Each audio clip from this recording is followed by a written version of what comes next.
रे पंछी भूल गया पथ अपना,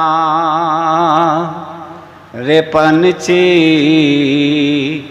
भूल गया पथ अपना,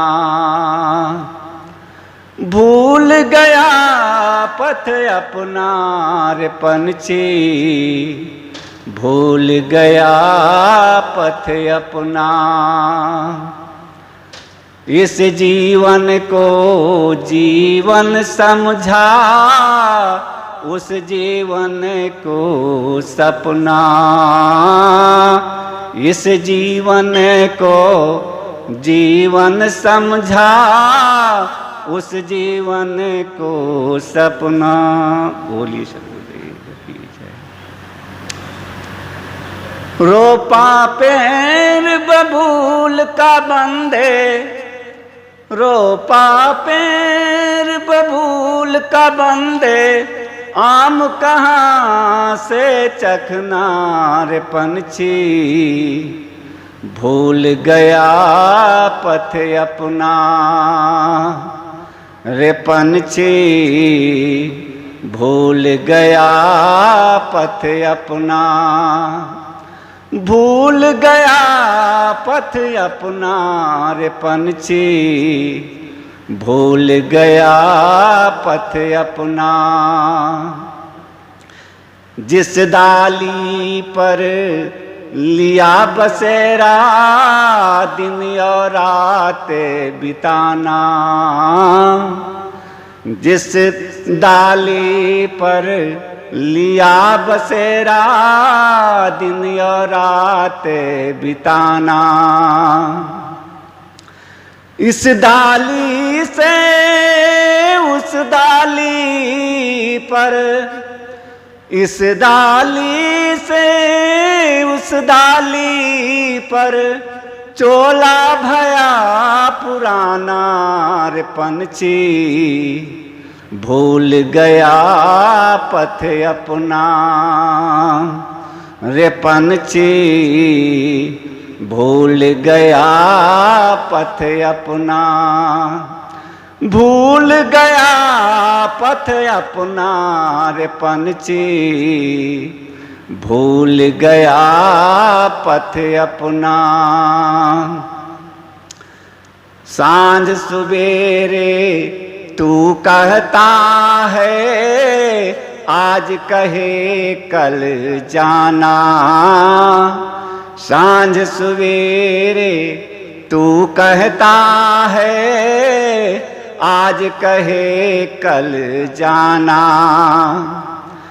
कौन जाने क्षण भंगुर जीवन, कौन जाने क्षण भंगुर जीवन, पल का नहीं ठिकाना, रे पंछी भूल गया पथ अपना, रे पंछी भूल गया पथ अपना, भूल गया पथ अपना, रे पंछी भूल गया पथ अपना।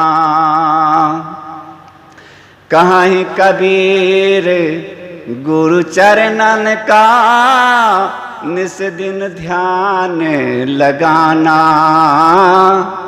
कहीं कबीर गुरु चरणन का, निस दिन ध्यान लगाना, इस नगरी का छोड़ के बंदे, इस नगरी को छोड़ के बंदे, अपने घर को जाना, रे पंछी भूल गया पथ अपना, रे पंछी भूल गया पथ अपना, भूल गया पथ अपना, रे पंछी भूल गया पथ अपना, रे पंछी भूल गया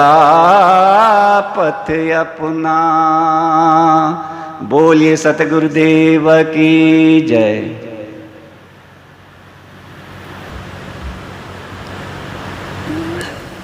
तीन प्रवक्ताओं ने अपनी बातें कही।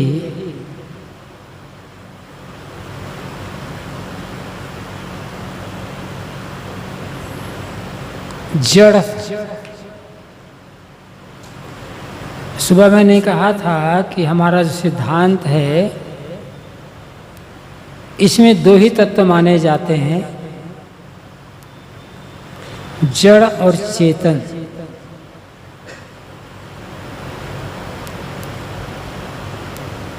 लेकिन पूरे बीजक में कहीं भी अकेले चेतन शब्द का प्रयोग नहीं हुआ। चेतन हारा आया है। चेतन हारा मतलब है चेतने वाला, जागने वाला, समझने वाला, सावधान होने वाला। लेकिन चेतन के अर्थ में चेतन शब्द का प्रयोग पूरे बीजक में कहीं नहीं है। जड़ है तो पांच तत्व का पुत्रा साहब ने अनेक बार कहा, पांच तत्व के भीतरे कहा। अगिन कहे मैं ये तन जानो, पानी कहले जाए तो बारा धरती कहे मोही मिले जाए, ये कहा। लेकिन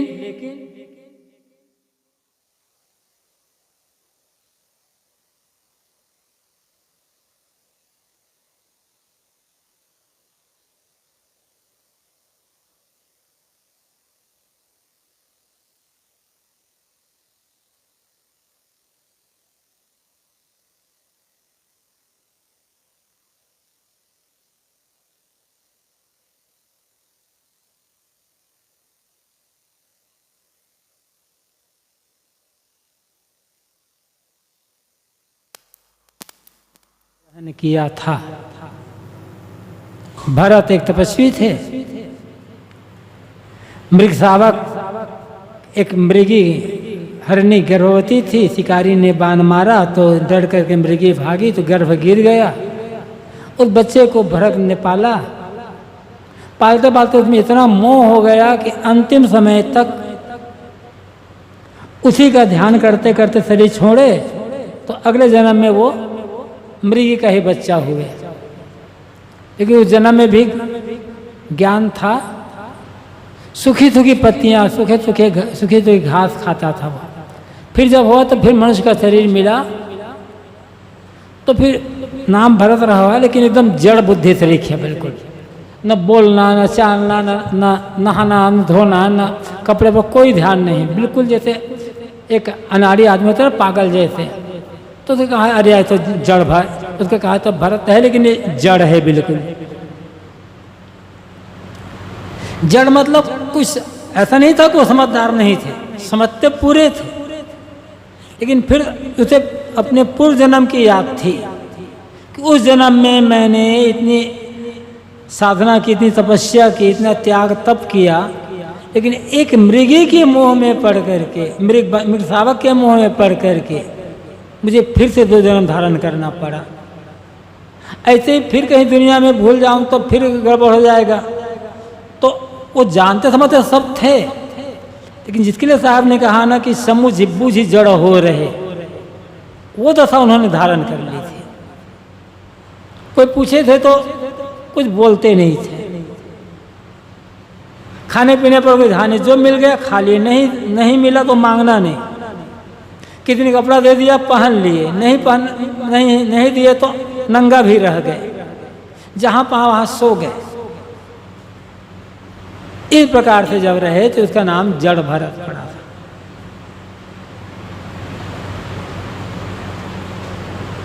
कोई दो उदाहरण देते हैं तो सीधे सीधे सिद्धांत पर नहीं आना है। चारि मास घन बरते अतिपुर जल नीर पहरे जर्दन भक्त चुभे न को तीर। तो सीधे हमको सिद्धांत पर नहीं आना है, उदाहरण पर लेना है कि 4 मास से बरसात में पानी खूब बरसा, अति अपूर्व जल नीर, अपार जल की वर्षा हुई, लेकिन ऊसर जमीन में बीज बिल्कुल भी अंकुरित नहीं होते। ये पहला उदाहरण। चौमासा में खूब बरसात हुई, लेकिन जब जितनी वर्षा हो जाए बंजर जमीन में कुछ पैदा नहीं होता है। दूसरा उदाहरण, पहरे जड़तन बख्तरी चुभे न एको ती। कोई बांध चलाने वाला दूसरे पर खूब बांध मार रहा है, लेकिन जिसको बांध मारा जा रहा है, जिस पर बांध चलाया जा रहा है, उसने लोहे का मजबूत बख्तर पहन लिया है, तो एक भी तीर उसके शरीर को चुभेगा नहीं। ये दो उदाहरण हैं दोनों पंक्तियों में। लेकिन जो बात साहब कहना चाहते हैं वो नहीं कहते। कहना क्या चाहते हैं, जैसे वर्षा काल में पानी वर्षा कितनी भी क्यों ना हो, बंजर जमीन में कुछ पैदा नहीं होता, और जितने लोहे का बख्तर पहन लिया है, कवच पहन लिया है, और पर जितना भी बाण मारो कोई असर नहीं होता। ऐसे जिसने जड़ता का मूर्खता का बख्तर पहन लिया है, हठ का कवच पहन लिया है, उसे ज्ञान की कितनी भी बात समझाओ उसके अंदर एक भी बात बिधने वाली है नहीं। ये मूर्ख है, हठी सठी महा जड़ बुद्धि के लोग। एक तो होते हैं ना समझ लो, और यहाँ पर है जड़ता का बख्तर, समझते हुए भी नहीं समझने का जो ढोंग कर रहा है, हठ पकड़ा हुआ है। उसके लिए यहाँ साहब ने जड़ का कहा उदाहरण दिया है। और वहाँ तो है ही समझ बूझी जड़ हो रखे, समझ बूझ करके बिल्कुल अनाड़ी जैसा बन जाना, मतलब अपने ज्ञान का, अपनी बुद्धि का, अपनी विद्वता का अहंकार नहीं करना। समझो बूझो पहले पूरा, और अनाड़ी जैसा बन जा, भोला भाला जैसा बन जा। तो उदाहरण देने पश्चात तब सिद्धांत की बात कहें तो लोगों को जल्दी समझ में आएगी। आगे आगे तो जरा पाछे हरियर हो, सीधे उदाहरण न देकर, सिद्धांत न देकर के भाई कि आगे आगे आग जल रही है, पीछे पीछे हरा भरा होता चला जा रहा है, तो जहाँ आग लगती है वहाँ हरा भरा कैसे हो जाएगा तत्काल? वहाँ तो सब राख हो जाना है, तत्काल हरा भरा नहीं होना है कुछ भी। लेकिन जीवन क्षेत्र में ये होता है, भौतिक क्षेत्र में ऐसा नहीं होता। भौतिक क्षेत्र में तो आग सबको भस्मीभूत कर देती है, जला करके राख कर देती है, खंडहर में तब्दील हो जाता है सब कुछ। लेकिन जीवन क्षेत्र में आगे आगे दो जरे पाछे हरियर हो, आगे आगे ज्ञान की आग लगी हुई है,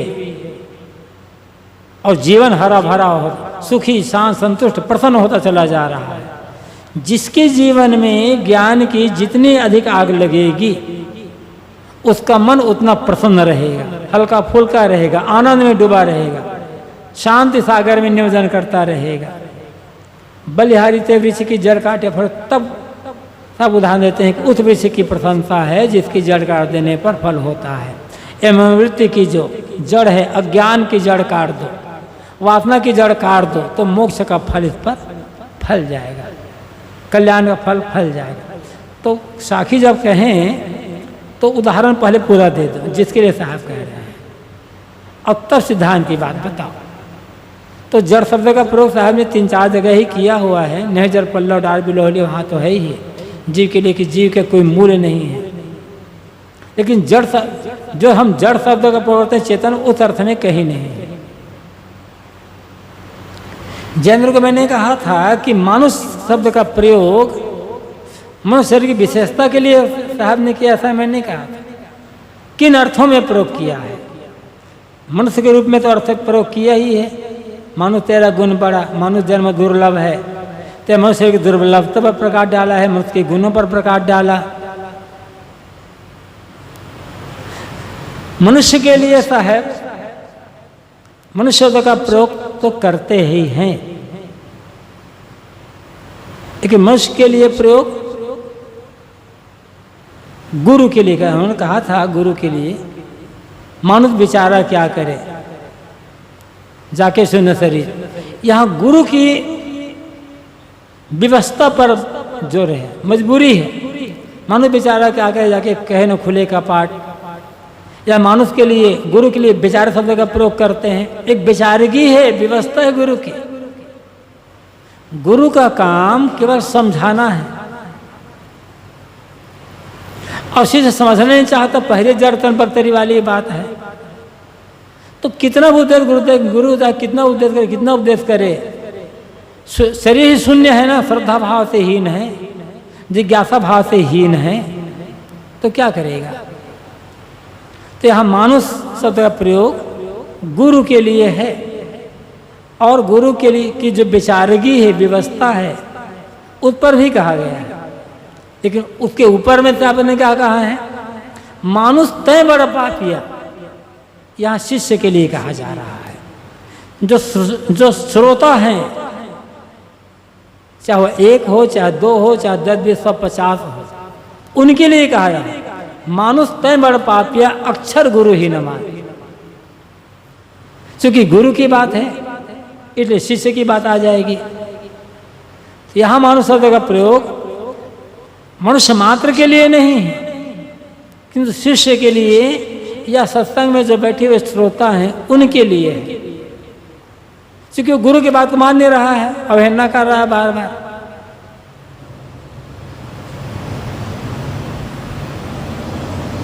गुरु तो उपदेश देते हैं, लेकिन बार बार वन कुखी गर्भ धरे और ध्यान, जैसे वन मुर्गी बार बार गर्भ धारण करने में, अंडा सेने में ध्यान करती है, ऐसे ही गुरु के उपदेश को सुन करके मनुष्य वही राग रंग विषय विकार प्रपंच में ही उसका मन जा रहा तो है। तो गुरु बेचारा है, मानो बेचारा क्या करे, फिर हो जाएगा। तो एक जगह मनुष्य का शब्द प्रयोग मनुष्य के लिए है, 2 जगह गुरु के लिए है, एक जगह शिष्य के लिए है। इस ढंग से हमें अपनी बात कहना है। मनुष्य की विशेषता सब बताते ही बताते हैं। रही बात सौभाग्य के ही कारण लोभ लागे, आदमी को साहब सुभागा कहते हैं। क्यों? मनुष्य मात्र सुभागा है, चाहे वो अनपढ़ हो, चाहे गरीब हो, चाहे देहात का रहने वाला हो, सुभागा है वो। क्यों? आदमी कहीं भी रहकर अपना कल्याण का काम कर सकता है। कल्याण के लिए पैसा नहीं चाहिए, पढ़ाई लिखाई नहीं चाहिए, बहुत बड़ी बुद्धि नहीं चाहिए, दृढ़ निश्चयता चाहिए। कोई भी आदमी, एक रोगी आदमी भी कल्याण का काम कर सकता है, क्योंकि कल्याण का काम शरीर से नहीं होता है, मन से होता है। और मन हर आदमी के पास है, पागल नहीं है, बस होना चाहिए उसे। तो कल्याण की पूरी स्वतंत्रता यहाँ पर है, इसलिए आदमी साहब को यहाँ पर सुभागा कहते हैं। लेकिन वहाँ अभागा कहते हैं, मर जावे क्या करे अभागा। इतनी सुविधा पाने के बाद, पूरी स्वतंत्रता पाने के बाद, सब प्रकार से संपन्नता कल्याण पाने के बाद भी जो कल्याण का काम नहीं कर पाता, साहब कहते थे अरे अभागा तू मरेगा। राम में रमन नहीं कर रहा है, राम में स्थित नहीं हो रहा है। सौभाग्य तेरा है कि तू राम को समझ सकता है, जानवर राम को समझता क्या? कुत्ते बिल्ली सुअर गधे गाय बैल या अन्य पक्षी राम को समझ पाएगा? अंतरात्मा को समझेगा? ये तो आदमी समझेगा। इसके बाद भी समझने का प्रयास नहीं कर रहा है, इसलिए साहब आदमी को अभागा कहते हैं। अभागा तो सुभागा तो है तू, लेकिन ये मोह माया छोड़ करके, रागरंग प्रपंच छोड़ करके राम में स्थित नहीं होना चाहता, तू तो अभागा हो गया है। तो इसलिए वहां अभागा कहते हैं। मानव जन्म चुके हो अपराधी, क्यों अपराधी कहते हैं? अपराध कौन है? अपराधी कौन?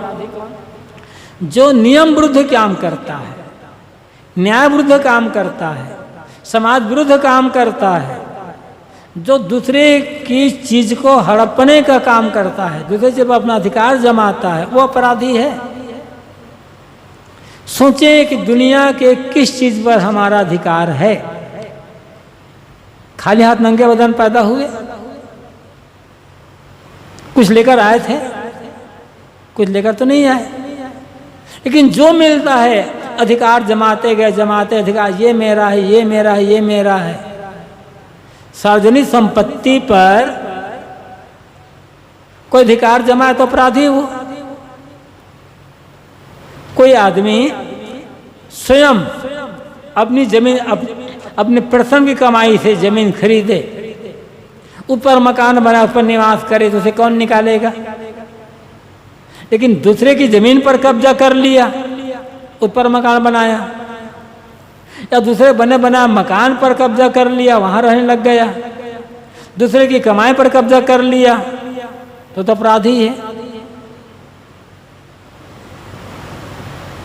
अपनी कमाई नहीं है। हमारा अपना क्या है? हमारा अपना है हमारी चेतना, हमारा अपना आपा, बाकी कुछ भी नहीं हमारा है।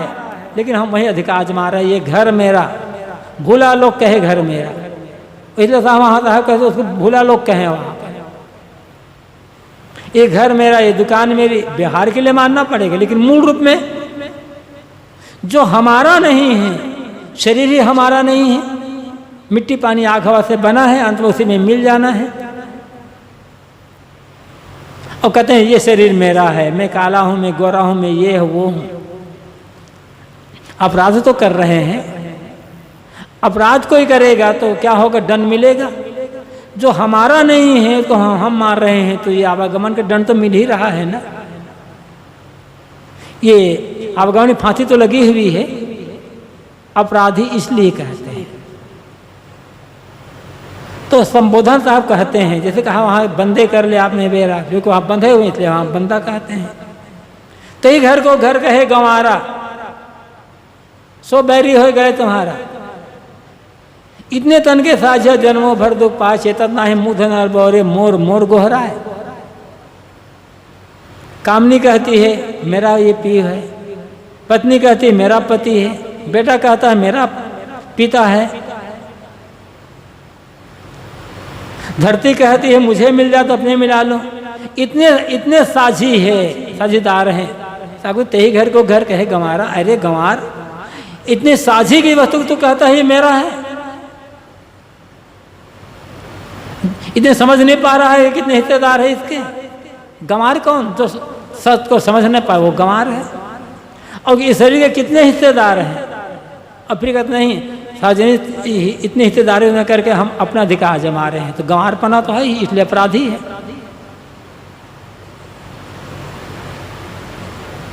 साहब उसी पद में और कहा है, विषय स्वरूप भूले व अज्ञानी, यहाँ अज्ञानी कहते हैं साहब। ये विषय स्वरूप जो शरीर है, संसार है, उसको तूने अपना मान लिया, ये विषय को अपना स्वरूप मान लिया। विषय स्वरूप भूले, विषय को अपना स्वरूप मान लिया, ये तेरा अज्ञान है। अज्ञानी आदमी समझेगा कब? तो साहब जो संबोधन देते हैं हर जगह अपना एक अलग अर्थ में देते हैं। इसी को हमें समझने की आवश्यकता है ना। मैंने कहा था, कोई पूछ बैठे क्यों साहब कहते हैं कि मानो जन्म चुके अपराधी। अपराधी क्यों कहते हैं साहब? बौरे क्यों कहते हैं आदमी को? कहते हैं भाई रे, कितना प्यार से कहते हैं भाई रे कह करके। और तय सुतमान हमारे सेवा कितने प्यार से कहते हैं, अब फिर अपराधी कह रहे हैं। क्यों? इसी को तो समझने का आवश्यकता है। अनेक बार मैंने कहा कि दुनिया में अकेले कबीर की बात और भी हुए हैं। एक ऐसे संत हुए हैं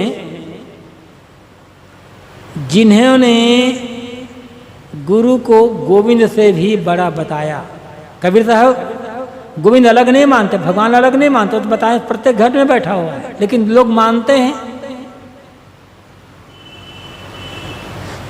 अकेले कबीर ऐसे हैं जो गुरु को गोविंद से भी बड़ा बताते हैं, और गुरु गोविंद दो खड़े काके लागों पाया कर, बलिहारी गुरु आपने गोविंद दियो बताए, ये कबीर की विशेषता। लेकिन दुनिया में के इतिहास में शायद ही कोई ऐसा संत हो जिसने गुरु को कसाई कहा होगा, लेकिन कबीर ऐसे संत है जो गुरु को कसाई कहते हैं। एक और गुरु को भगवान से बड़ा बता रहे हैं, एक और गुरु को कसाई क्यों कर रहे हैं, ये पूछा जाएगा आपसे तो क्या उत्तर दोगे? एक और वही गुरु भगवान से बड़ा कहते होगे, वही गुरु कसाई कहते होगे, या क्यों कह रहे हैं साहब, किन के लिए कह रहे हैं? क्योंकि हमारी बात है ना, बीजक की बात है। अहे कसाई छुरी हाथा कैसे आवे काटो माथा, विषय मुख फन छुड़ाई तहाँ जाए जहाँ काट कसाई। ये गुरु के लिए कह रहे हैं ना, क्यों कह रहे हैं साहब? ये उत्तर समझने की आवश्यकता है। क्योंकि आप बीजक पढ़ते हो, अब लोग पूछेंगे आपसे तैयारी क्या है आपकी? इन्हीं प्रश्नों को उत्तर ढूंढना है।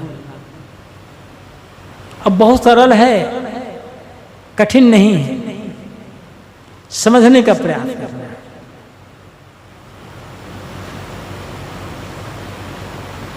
तो इसलिए थोड़ा सा गहराई से अध्ययन करो।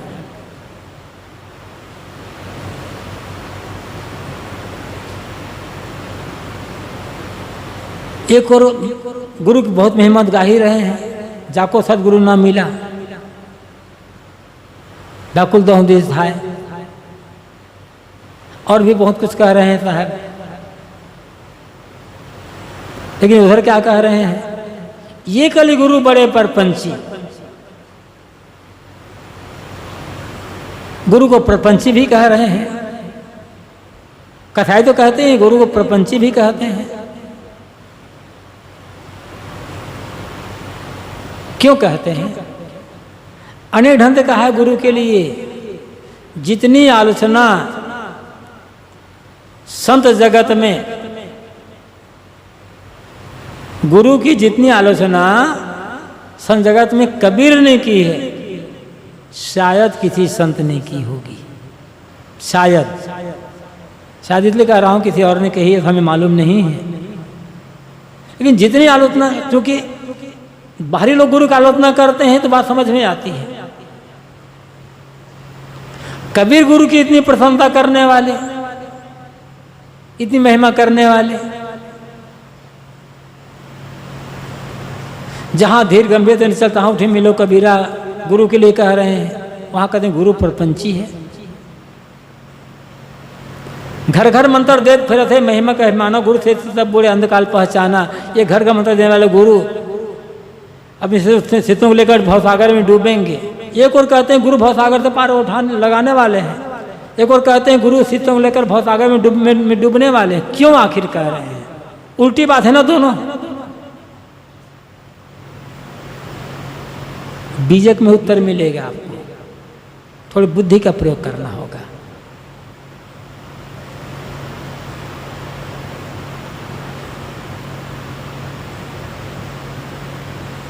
इसलिए मैं कहता हूं कि बहुत सारे मसाला है, बहुत सारी बातें हैं।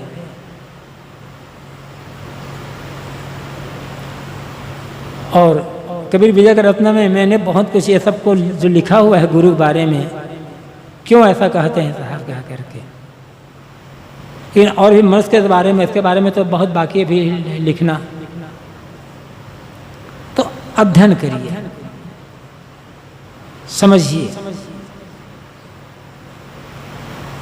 स्वयं विचारिए, तो बात समझ में आ जाएगी। हर बात में कबीर ने किसी छोड़ा नहीं, किसी को नहीं छोड़ा साहब कबीर साहब ने। साधु की महिमा कहते हैं, संगत कीजिए साधु की, ये कहते हैं साहब। साधु होना चाहिए कहते ही कहते हैं साहब। लेकिन साधु भैया तो क्या भैया बोले नहीं विचार, ये भी कहते हैं और भी बहुत कुछ कहते हैं। साधु भी कम आलोचना किए हैं क्या साहब, बहुत आलोचना किए हैं और बहुत महिमा किए हैं, बहुत महिमा किए हैं और बहुत आलोचना किए हैं। दोनों पक्ष हैं। एकांगी साहब कहीं नहीं है, जिसकी महिमा की उसको उठा दिए, जिसकी महिमा जिसकी आलोचना की उसको गिरा दिया, ऐसा कहीं नहीं है। जहां अन्याय देखा, पंडों में, पुरोहितों में, मुल्लाओं में, मौलवियों में, धार्मिकों में अन्याय देखा, खुल करके उनकी आलोचना की है।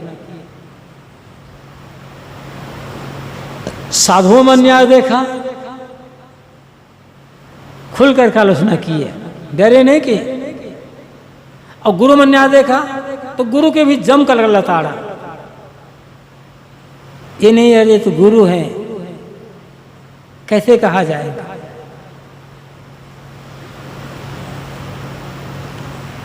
जहां भी पाखंड और न्याय देखे, चाहे गुरु के नाम पर हो, चाहे साधु के नाम पर हो, चाहे भगवान के नाम पर, धर्म के नाम पर, पाखंड से कहीं वो समझौता करना जाने ही नहीं। ये उनकी विशेषता है। अरे भाई गलती तो कर रहे हैं, साधु हैं, हम साधु का आलोचना करेंगे तो लोग तो ऐसे साधु को अच्छे नहीं मानते, और हम आलोचना करेंगे साधु की तो और साधु प्रति निष्ठा घट जाएगी। ऐसे चुप रहने वाले नहीं थे कबीर साहब। साधु का अर्थ ही होता है बढ़िया, और साधु काम कर रहा है घटिया, तो क्या इसीलिए छोड़ दिया जाए कि घटिया काम देख करके भी चुप रहा जाए? तो घटिया तो और घटिया होते होते अच्छे साधु की भी बदनामी करेंगे ना। इसलिए तो जगाना पड़ेगा ना। गांव बसत है घर भारती, बाम काम हंकारा हो, मोहन जहां तहां ले जाए नहीं पत्र रहल तुम्हारा हो। क्यों कहते हैं? ये साधु के लिए ही कह रहे हैं ना। चाहे वो सन्यासी रूप में आलोचना हो, चाहे जिस रूप में भी आलोचना हो, कह तो रहे हैं साधु के लिए ही।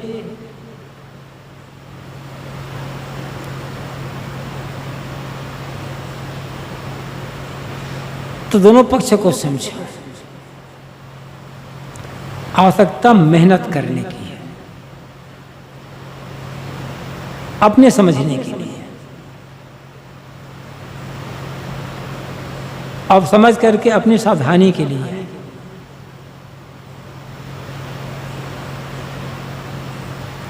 जब हाँ अपने समझे रहेंगे तो दूसरे को समझा पाएंगे। ये जरूरी नहीं है कि हम हर बात को उत्तर दे सकेंगे, बहुत बातों को उत्तर नहीं दे सकते, लेकिन अपनी बात जो जानते हैं उसका उत्तर तो दें। इसीलिए अलग अलग कहें। बीजक में साहब इतने संबोधन है, बहुत तो संबोधन है, पूरा एक बहुत बढ़िया लेख बन सकता है। संकलन तो करो कि कहाँ कहाँ क्या क्या संबोधन है, और तब देखोगे कि इतने संबोधन साहब। क्योंकि कबीर ऐसे संत हुए हैं जो अपनी बात केवल मनुष्यों से कहते हैं, किस ईश्वर से बात करते नहीं है, बात मनुष्यों से करते हैं। और मनुष्यों से क्या करेंगे तब अनेक ढंग से कहते हैं। जैसे कोई पिता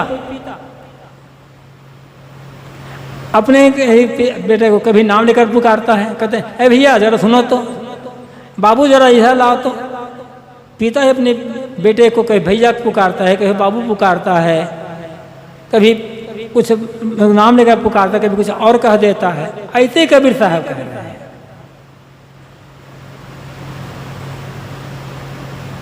कहीं दुलार करके, कहीं फटकार करके, कहीं पुचकार करके, कहीं बिल्कुल सिर पर हाथ रखकर सहलाते हुए, और कहीं पीठ पर दो डंडा मारते हुए। क्यों? ये समझने की आवश्यकता है।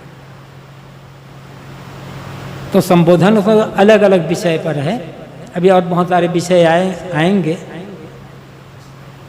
पूरा, और तो अन्य प्रवक्तांग विचार सुनेंगे। अब तो समय पूरा हो गया, आज खत्म कर दो और 5 मिनट के लिए कहाँ बैठोगे। सुबह नहाने के पहले दोनों चेंबर के 2 है, इसको हटा